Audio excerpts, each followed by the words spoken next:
Hari ini saya akan menyampaikan 3 perkara dan saya merayu kepada Yang Amat Berhormat Ketua Menteri serta ahli Kabinet supaya jangan terus tolak saja. Sekurang-kurangnya bersetuju dengan cadangan saya mewujudkan jawatan kuasa sama ada peringkat Kabinet ataupun di peringkat pegawai supaya menimbangkan 3 cadangan saya ini semuanya selaras dengan Perjanjian Malaysia 1963 ataupun MA 63, di mana dalam MA 63 Sabah mempunyai otonomi, di antaranya immigration.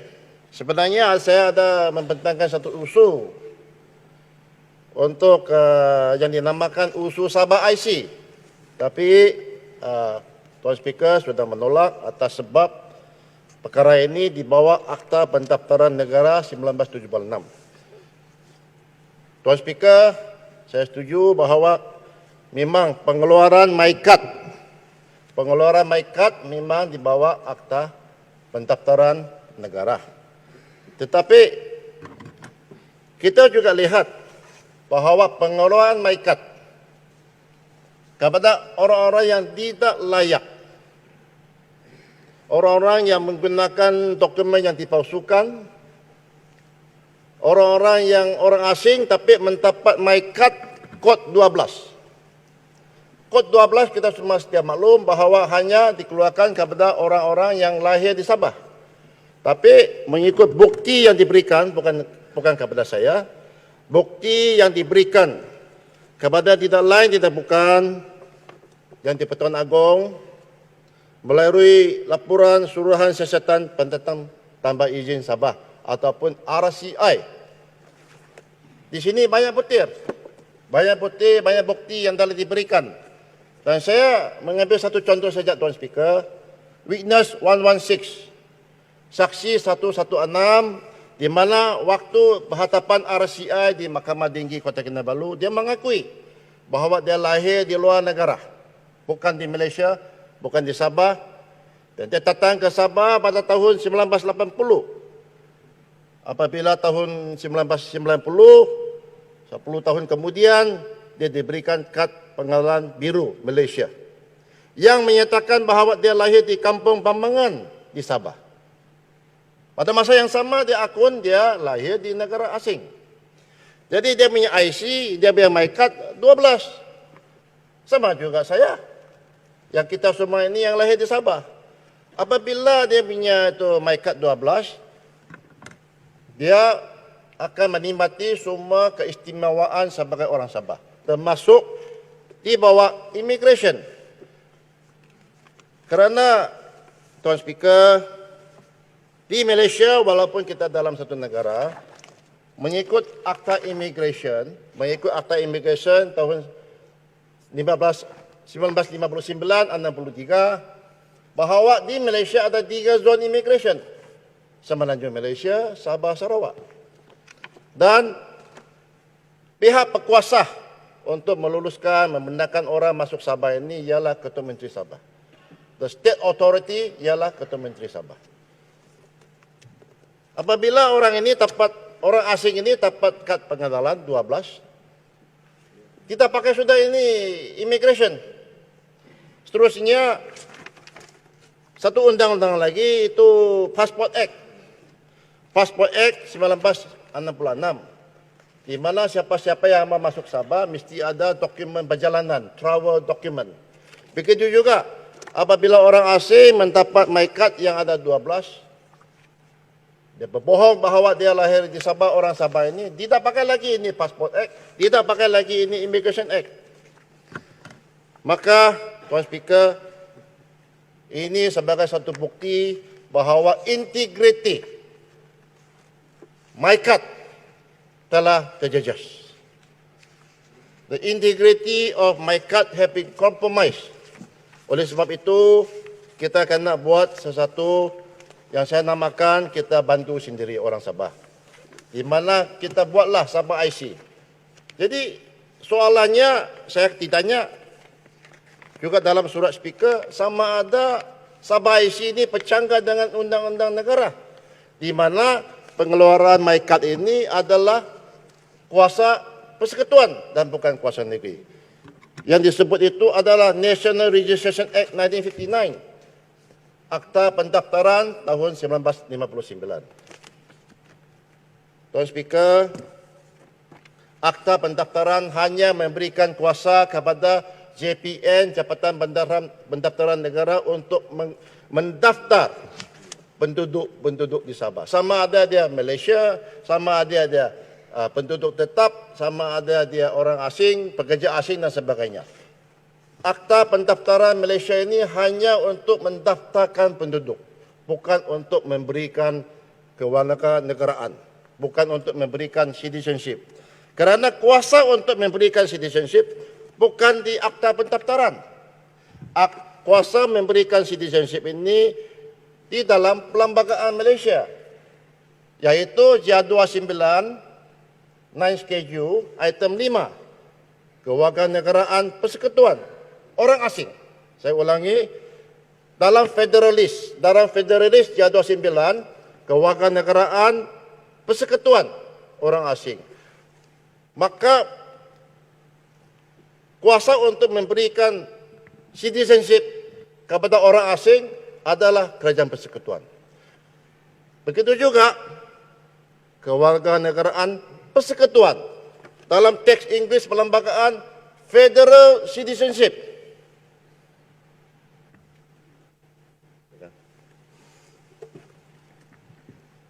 Tuan Speaker, saya ingin mohon penjelasan daripada Yang Berhormat dilantik, kerana subjek yang diutarakan amat menarik sekali lah.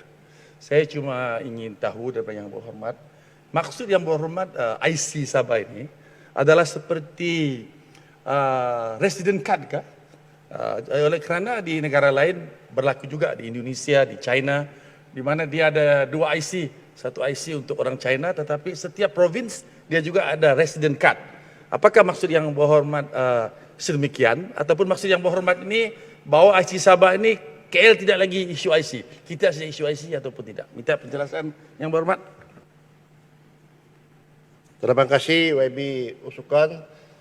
Memang soalan itu dapat membantulah kita mendapat maklumat lanjut. Saya baru cakap tadi, mengikut Perlembagaan Malaysia Jadual 9 item 5, kewarganegaraan persekutuan untuk orang asing adalah pihak kuasa federal. Maka Sabah IC sekiranya diluluskan oleh Kerajaan Negeri Sabah, kemudian kita buat satu enactment Sabah IC, misalnya lah, enactment Sabah IC 2022. Kita tidak boleh dan kita tidak ada kuasa untuk memberikan Sabah IC kepada orang asing. Kita tidak boleh berikan Sabah citizenship ataupun Malaysia citizenship kepada orang asing. Kita hanya boleh berikan Sabah IC kepada orang-orang Malaysia yang betul-betul tetap di Sabah. Untuk menjawab soalan daripada YB Usukan, ya, dia serupa dengan residency card, tapi lebih. Saya faham di Amerika, misalnya negeri-negeri di Amerika, dia orang ada kad sendiri. Di China, dia ada residency card. Kalau dia bukan dari provinsi itu, dia tidak dapat menikmati kemudahan pendidikan, kesihatan dan sebagainya. Dia ada residency card. Begitu Jadi, juga Indonesia. maksud Yang Berhormat, Sabah ICD ialah satu kad over and above the kad pengenalan persekutuan. Begitu? Ya, terima kasih. Betul, Tuan Speaker. Kerana MyKad ini yang dikeluarkan oleh Malaysia, Kerajaan Persekutuan, kita tidak boleh patahkan. Kita tidak boleh kacau. Maka my point is, dengan izin, the federal government has the power to issue citizenship to non-Malaysian. Tetapi, the federal government have no power to grant Sabahan status to orang asing ataupun orang-orang yang bukan dari Sabah. Saya ulangi, sekiranya Sabah IC dikeluarkan, ini MyKad to prove that I am Malaysian. Tapi untuk masuk Sabah, untuk memohon tanah, menjadi pegawai kerajaan, mendapat trading license, mesti ada juga Sabah IC. Saya ulangi, emphasize yang poin ini, semua pemegang Sabah IC mesti orang Malaysia, warga negara Malaysia. Tapi bukan semua orang pemegang MyKad adalah orang Sabah. Yaitu IC-IC yang dikeluarkan, dibawa projek IC dan sebagainya. Dia boleh jadi orang Malaysia, tapi dia belum jadi orang Sabah sehingga kerajaan negeri Sabah memberikan Sabah IC kepada dia, iaitu menerima dia sebagai orang Sabah. Boleh minta laluan. Ada pencerahan, pencerahan. Ya, terima kasih Tuan Speaker. Saya ingin minta penjelasan daripada yang berhormat dilantik. Apakah pada akhirnya manfaat sekiranya kad pengenalan Sabah IC ini dilaksanakan bagi mereka yang diberikan IC Sabah ini, apa manfaatnya berbanding dengan mereka yang tidak dapat, dan apa pula yang akan berlaku kepada mereka yang tidak ada Sabah IC ini jika cadangan ini diteruskan, dan adakah pada pandangan yang berhormat Adun dilantik ini dapat menyelesaikan masalah pendatang asing yang bermasalah dari segi dokumen pengenalan mereka di Sabah ini? Terima kasih. Jika soalan itu, soalan kedua, apakah kesannya kepada orang yang pemegang MyKad yang dikeluarkan oleh Kerajaan Persekutuan, konon kod 12 orang Sabah. Itu adalah sesiapa yang tidak memegang Sabah IC tapi dia pegang MyKad, dia adalah orang Malaysia tapi dia bukan orang Sabah. Dia macam juga dari Kuala Lumpur, dari Selangor dan sebagainya. Dia belum orang Sabah. Kalau dia mau jadi orang Sabah, dia kena apply Sabah IC. Di sanalah kita kena buat interview. Di mana kau lahir? Siapa ketua kamu? Di mana sekolah kamu? Sekarang kamu umur sudah 30, umur 40, umur 12. Mestilah di mana satu klinik kau lahir? Di mana sekolah kamu? Siapa ketua kampung kamu? Dan sebagainya. Siapa you punya classmate, schoolmate? Dan sebagainya. Daripada sana kita tahu sama ada dia betul-betul lahir di Sabah ataupun dia kena helikopter lah. Dapat MyKad terus 12. Tapi padahal dia bukan lahir di Sabah. Dia berkesan kepada orang yang memegang MyKad ini yang dikeluarkan oleh Putrajaya. Dia orang Malaysia tapi dia bukan orang Sabah. Datuk Speaker, minta Maka laluan. dengan itu dia masih subject to the Passport Act Malaysia. Datuk Speaker minta laluan. Nanti habis dulu. Dan dia juga subject to Sekejap the saja, Datuk Immigration Speaker. Act Malaysia. Jadi dia kena apply lah pas penduduk di Sabah. Sama dia luluskan, tidak itu lain kira. Apakah keistimewaan Sabah IC? Dia sebagai orang Sabah. Satu, dia balik Sabah tidak perlu ada ini immigration pass. Dia kerja, dia tidak perlu work pass. Dan pemohonan tanah. Menjadi pegawai kerajaan Sabah. Kan? Kita ada SPA sendiri, Suruhanjaya Perkhidmatan Awam Sabah. Sabah, Sarawak, Kelantan saja ada. Yang lain negeri tak ada. Sabah, Sarawak, Kelantan ada SPA sendiri. Jadi kalau dia mau jadi pegawai kerajaan Sabah ini secara kontrak kah, permanent kah, dia kena menjadi orang Sabah. Sabah IC itu boleh. Kalau sekiranya lain hari kita ada amanah rakyat negeri Sabah, dululah dividen Yayasan Sabah. Yang palsu biaya ini dia pun dapat BRIM tau, dia cakap. Kalau lain hari bajet besar Yayasan Sabah memberikan amanah, hanya pemegang Sabah IC ini layak. Yang lain tidak layak. Siapa lagi tu? Soalan? Minta laluan. Okey, Sri Tanjung. Saya cuma ingin bertanya kepada Adun Lantikan satu soalan saja.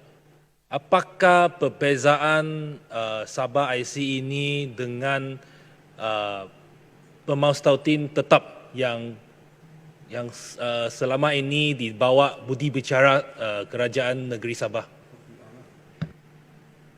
Pemostautin tetap ataupun permanent resident ini dua jenis. Satu, orang asing diberikan pemostautin tetap di Malaysia. Tapi dia belum lagi warga negara Malaysia. Kedua, orang Malaysia dari Semenanjung, dari Sarawak yang mendapat pemostautin tetap di Sabah. Jadi, kategori orang asing ini, Sabah tidak berikan Sabah IC. Kerana dalam perlembagaan Malaysia, Federalist, Schedule 9, Item 5, Ini di kuasa federal. Tapi bagi orang Semenanjung, orang Sarawak yang sudah lama di Sabah, yang sudah jadi permanent resident Sabah, mereka boleh diberikan Sabah IC. Faham betul? Jadi kita kena bezakan bahawa saya sudah study ini beberapa pegawai yang sudah bersara, beberapa peguam kami sudah kaji ini sudah berapa tahun. Kita lihat Sabah IC ini sekejap. Sabah IC ini tidak bercanggah dengan undang-undang, tidak bercanggah dengan perlembagaan Malaysia. Dia dapat mempertahankan hak kita sebagai orang Sabah. Saya ada satu soalan untuk YB dilantik. Bagaimana dengan kedudukan? Saya ambil contoh, salah seorang anak saya lahir di luar negara dan IC beliau instead of 12, dia saya tak ingat nombor 44-46. Saya minta penjelasan. Ini macam saya sudah pengarah JPN sudah ni. Saya jawab tu. Itu memang bagus. Kalau dulu tidak ada orang Sabah lahir di luar Sabah. Tapi sekarang sudah banyak. Di Kuala Lumpur, di Semenanjung, di Australia dan negara-negara lain banyak. Jadi inilah tertakluk kepada kerajaan Sabah. Ibu bapa orang Sabah, anak dia mesti orang Sabah. Kecuali ibu bapa sudah menjadi warga asing. Kalau dia, ibu bapa sudah jadi warga asing, dia sudah migrate ke negara lain, dia sudah kehilangan hak sebagai orang Sabah. Tapi ibu atau bapa yang kahwin di Australia, kahwin di England, kahwin di Singapura, di Semenanjung banyak, berpuluh ribu. Anak dia boleh dianggap sebagai orang Sabah. Tapi ini ada proses. Ada proses. Jangan dua orang bukan Sabah, di Australia dia kahwin, dia bilang dia orang Sabah. Kita kena proses, kita kena tahu dia main ibu atau bapa dari mana di Sabah, mana satu kampung, mana satu sekolah, mana bukti dia lah. Tanjung, duduk. Okey, terima kasih. Boleh saya bertanya soalan susulan tentang itu PR, kad PR. Saya sebenarnya amat memahami kenyataan ataupun niat yang berhormat lantikan tentang Sabah IC ini. Cuma saya ingin membangkit tentang permohonan PR yang setakat di Sabah ni masih banyak yang belum mendapatkan kad PR, sedangkan mereka sudah mempunyai kelayakan untuk mendapat kad PR di Sabah. Ada yang sudah menetap di sini lebih daripada 20 tahun. Ada yang sudah melabur di sini dengan modal yang cukup besar yang boleh menyumbang kepada ekonomi Sabah. Tiada kaitan. Jadi soalan saya adalah kepada sesiapa yang belum lagi mendapatkan kad PR ini, yang sudah menunggu-nunggu, sama ada mereka akan diberikan kad PR dengan Sabah IC ataupun kad PR ini akan digantikan dengan Sabah IC. Terima kasih. Datuk Speaker. Jadi dia satu kali jawablah. Saya cuma mau tanya, seandainya lah kerajaan negeri bersetuju untuk mewujudkan Sabah IC ini, bagaimana pula mekanisme untuk pengundi-pengundi?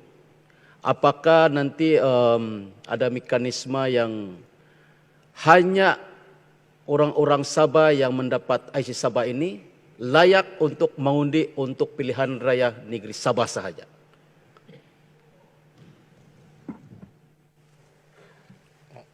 Saya ada satu soalan. Bagaimana yang berhormat dapat memastikan tiada salah laku pemberian Sabah IC ini daripada agensi yang dipertanggungjawabkan? Memang betul YB Tanjung Kapur bahawa saya membimbang ulang lagi satu projek IC baru. Padahal di Sabah ini CJ anak negeri yang diberikan oleh Mahkamah Anak Negeri dulu-dulu zaman berjaya pun disalahgunakan kan, pun itu pun Sabah sendiri. Jadi proses mesti telus. Dia mesti ada satu jawatan kuasa untuk meluluskan sesuatu Sabah IC. Oleh sebab itu, sebenarnya cadangan saya satu jawatan kuasa di antara kerajaan dengan pembangkang dalam satu jawatan kuasa, buat itu peraturan-peraturan dan syarat-syarat. Itu mesti transparan. Sekarang ini kami tidak tahu siapa lulus, siapa tak lulus. Yang dilulus oleh Putrajaya kepada orang asing, Sabah sendiri pun tak tahu. Ini beberapa kes RCI. Kalau 10,000 dilulus kepada orang asing jadi orang Sabah, dia orang tidak mau MS63, habis kita. Jadi ini Tuan Speaker, itu caranya, syaratnya, prosedurnya mesti tulus. Tapi itu secara teliti lah. YB Sri Tanjung ini memang saya tidak maklum. Orang Semenanjung, orang Sarawak yang tepat, yang sudah lama sini, bukan 20 tahun, 40 tahun ada. Yang masih tunggu-tunggu. Hari ini masih tiap-tiap tahun kena apply. Dia punya itu pas tahunan. Masa kini, kalau orang Malaysia, Semenanjung dan Sarawak dapat PR di Sabah ini, dia kena cop di pasport. Sabah permanent resident. Dia punya my card, belum lagi age. Dia kena bikin ubah. Dia punya tempat lahir bukan 12. Dia masih 01 Kuala Lumpur ke, 13 Sarawak ke.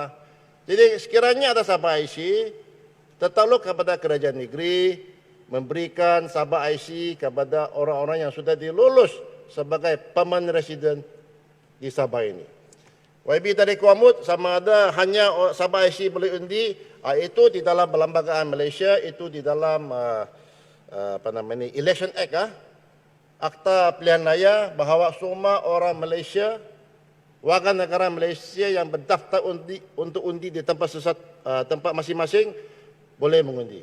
Belum kita sampai tahap bahawa hanya orang Sabah IC saja boleh undi, terutamanya pilihan raya negeri. Dulu saya ingat, kalau dari Semenanjung dia daftar sini, dia waktu parlimen baru dia undi. Waktu state dia tidak undi. Sekarang dua-dua pun dia undi. Jadi ini kita belum sampai sana.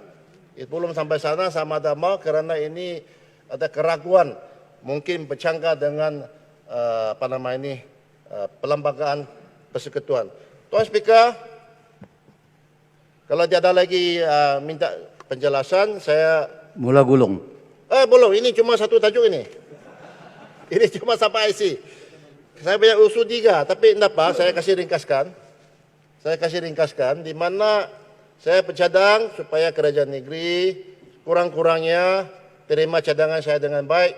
Kerana saya tahu pihak pembangkang, kerana 2 minggu lalu dalam satu webinar, saya dengan YB Moyok dari pembangkang. Moyok sama saya sudah mencapai satu persetujuan bersama. We both agree bahawa Sabah IC ini is the way forward. Maka dengan itu saya berharap kalau kerajaan negeri dalam penggulungan 2 hari akan datang setuju dengan prinsip, kita akan buat proses dia. Dan ini selaras dengan MS63. Seterusnya tajuk yang lain sikit ialah Labuan. Saya ada mencadangkan supaya Dewan ini membincangkan supaya Labuan dipulangkan ke Sabah. Ini selaras dengan supaya Sabah mendapat sempatan. Semula kita bersempatan tahun 1963. Bolehkah dibuat? Boleh. Banyak cara. Pada 8 hari bulan Mac 1984, Dewan Negeri di Sabah ini meluluskan pindaan perlembagaan supaya Labuan diserahkan kepada federal. Satu keputusan politik, a political decision must be made di antara Ketua Menteri, Kabinet dengan Perdana Menteri supaya dipincang. Kita buka pintu dulu. Kalau minta sekarang dia jangan cakap tidak, tapi boleh bincang. Macam MS63, 12 tahun kita cerita ini MS63. Dulu tak mau bincang. Saya bikin mahkamah cakap modernization MS63, itu hakim cakap, adakah akta parlimen MS63? Dia orang tidak tahu ada MS63. Kita mulakan proses meminta supaya Labuan dipulangkan ke Sabah. Siapakah yang paling kuat dulu mau Sabah menjadi wilayah persekutuan? Ketua Menteri dulu, Tan Sri Haris. Hari ini Tan Sri Haris Saleh sendiri pun mau Labuan dikembalikan kepada Sabah. Kerana 5 sebab Labuan mau jadi wilayah persekutuan. Ini dalam Hansard 1984 dah. 1. Integrasi, 2. Keselamatan, 3. Mempercepatkan pembangunan, nombor 4. Sebagai pusat persidangan antarabangsa, nombor 5. Pusat perniagaan diperluaskan. Semua gagal. 5 matlamat Labuan jadi wilayah persekutuan.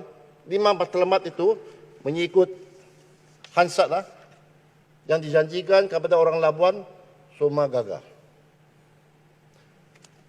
Apalagi kalau jambatan Labuan dibuat. Jambatan Labuan apa boleh dibuat, tapi masih bukan Sabah. Kita adakan post immigration. Kita akan ada post immigration di Menumbuk. Dan ini akan menghalang itu lalu lintas. Baiklah, Labuan balik pergi Sabah. Post immigration di lapangan terbang Labuan. Labuan masuk Sabah, Sabah pergi Labuan, balik macam dulu.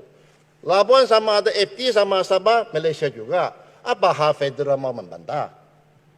Bukan dia orang sudah gagal membangunkan Labuan. Jadi ini juga Tuan Speaker, kertas-kertas pun sudah siap. Tengok, pun sudah lama-lama punya apa ini. Cara-cara untuk melaksanakan matlamat bagi pemulangan balik Labuan. Kertas sudah siap. Brief notes on the legislative procedure for the return of Labuan. Sudah siap. Saya minta Kabinet jangan tolak.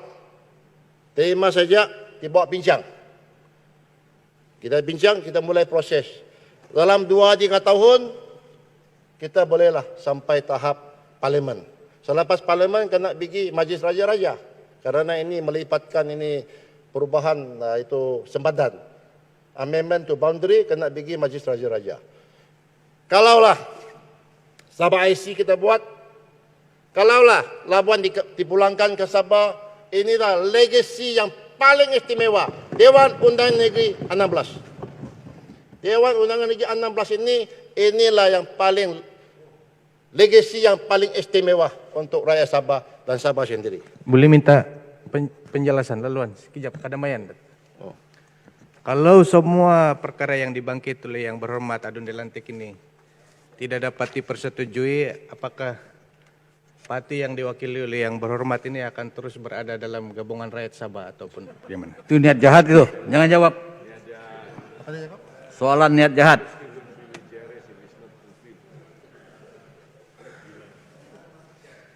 GRS ada manifesto sendiri. Kami tahu ini. Jangan kau susah. Kami tetap GRS. Tapi Sabah IC sama Labuan ini saya mencadangkanlah satu usaha bersama. Semua orang Sabah, semua YB Sabah sama ada pembangkangan kerajaan. Kerana ini legasi, ini bukan politik, ini bukan parti. Ini legasi kita kepada generasi, kepada orang Sabah masa akan datang. Mohon laluan, Tuan Speaker. Boleh ya? Silakan. Speaker telah menetapkan bahawa kita hanya dibagi masa 10 minit. Saya nak tanya Tuan Speaker, apa keistimewaan? Dewan Istimewa, hari ini kita akan berbahas sehingga semua yang berhormat selesai berbahas. Apa tadi? Saya tak dapat tangkap itu. Apa saya cakap? Ulang kan? Saya Tidak. nak tanya pada Tuan Speaker, apa Masa keistimewaan? untuk bercakap ialah kuasa speaker. Terima kasih Tuan Speaker. Dan seterusnya, ini last mengenai ini laporan itu nahas kapal terbang Nomad pada 6 hari bulan Jun tahun 1976. Sudah dalam news baru-baru ini di mana pihak keluarga Mangsah meminta supaya laporan yang ada di Australia ini diterbitkan dan diberikan kepada Malaysia. Saya tahu ini di bawah Archive Act of Australia. Tapi cara ringkas, Tuan Speaker, saya akan edarkan lah. Mungkin dalam 1-2 hari kepada semua ahli yang berhormat. Sebenarnya saya pernah memohon kepada National Archive of Australia supaya itu laporan aksiden Malaysia nomor aircraft 9M80Z on 6 June 1976 diberikan kepada saya. Saya minta dibawa Freedom of Information Act. Saya mendapat jawapan pada 14 Mac 2012, 14 of March 2012, bahawa laporan tidak boleh diberikan kepada saya. Ini Australia punya sistem bagus. Dia cakap kenapa dia tidak bagi. Di antaranya sebab dia tidak bagi ini ialah kerana sebuah negara Commonwealth, iaitu Malaysia lah. Sebuah negara Commonwealth tidak setuju dan sekiranya Australia memberikan itu report kepada saya, dia akan menjejaskan perhubungan di antara Australia dengan Malaysia. Saya baca dengan izin last setelah ini. Release of the information could reasonably be expected to cause damage to the international relations of the Commonwealth, Australia. The information was of an inherently confidential nature when communicated to the Australian government. The information is still afforded security protection by the foreign government, Malaysia lah itu. And Malaysia has asked that the information not be disclosed to the public. This disclosure of this report would therefore constitute a breach of confidence owed to that foreign government. That foreign government, Malaysia lah. Maka saya beri cadangan kepada Kerajaan Negeri Sabah. Saya beri usul kepada Dewan, tapi tidak kena terima di Dewan ini, tidak apa. Saya punya cadangan kepada kerajaan meminta kerajaan pusat supaya membenarkan kerajaan Australia memberikan laporan itu, make the report public. Ini sebagai satu closure kepada insiden 6 Jun tahun 1976. Ini membawa satu closure. Dan ini mungkin akan memberi satu pengalaman kepada kita, satu pendidikan kepada kita, to educate us what happened on the 6th of June 1976 that caused the Norman aircraft to crash, killing almost half the cabinet of Sabah. Jadi itu yang saya cadangan, Tuan Speaker.